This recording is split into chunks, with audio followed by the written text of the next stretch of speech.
Entre les lignes ce soir de la réforme de l'assurance chômage avec Clément Viktorovitch. Bonsoir Clément. Bonsoir. Vous revenez sur cette réforme qui est déjà partiellement entrée en vigueur et qui devrait être encore durcie au 1er décembre. Vous lisez entre les lignes de ces mesures qui, selon vous, n'assument pas leur objectif réel. En effet, Edouard, alors retour sur les épisodes précédents. Au 1er octobre dernier, la réforme est déjà entrée partiellement en vigueur. Elle a pour conséquence de diminuer les allocations chômage, parfois très significativement.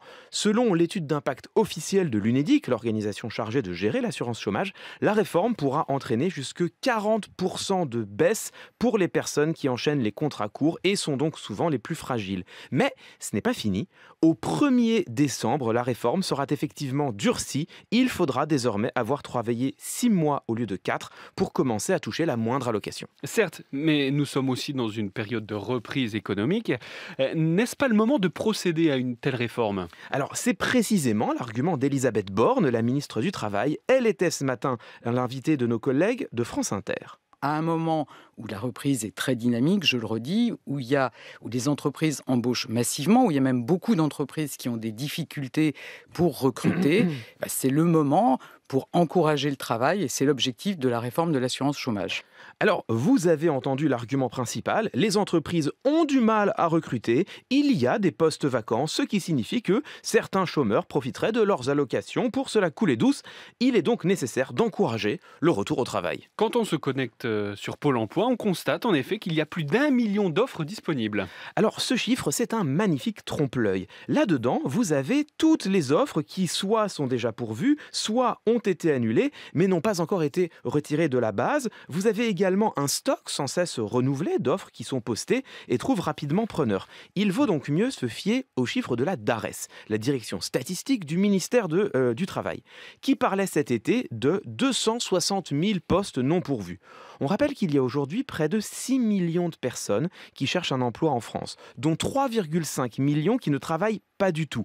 Même en admettant que des ingénieurs, des commerçants, des employés de banque, des horticulteurs acceptent de prendre un travail dans le BTP ou la restauration, parce que c'est de cela qu'on parle, ça ne règle absolument pas le problème. Ils seront encore des millions et des millions à ne pas trouver de travail, parce qu'il n'y en a pas, tout en voyant leurs allocations diminuer brutalement. Comment la ministre répond-elle à cette objection ? Alors la question lui a effectivement été posée ce matin. Il y a beaucoup d'offres d'emploi et on l'a vu avec la baisse du nombre de demandeurs d'emploi. L'objectif, c'est que ça continue, que chacun puisse retrouver un emploi. L'objectif, c'est bien que tous les demandeurs d'emploi puissent bénéficier de la reprise économique et qu'ils puissent trouver un emploi. L'objectif, c'est que chacun retrouve un emploi. Alors certes, sur l'objectif, je pense que tout le monde sera d'accord. Mais comment l'atteindre alors qu'il manque structurellement des millions et des millions d'offres ? Jamais Elisabeth Borne ne répond à cette question élémentaire parce que rien dans cette réforme ne permet d'y répondre.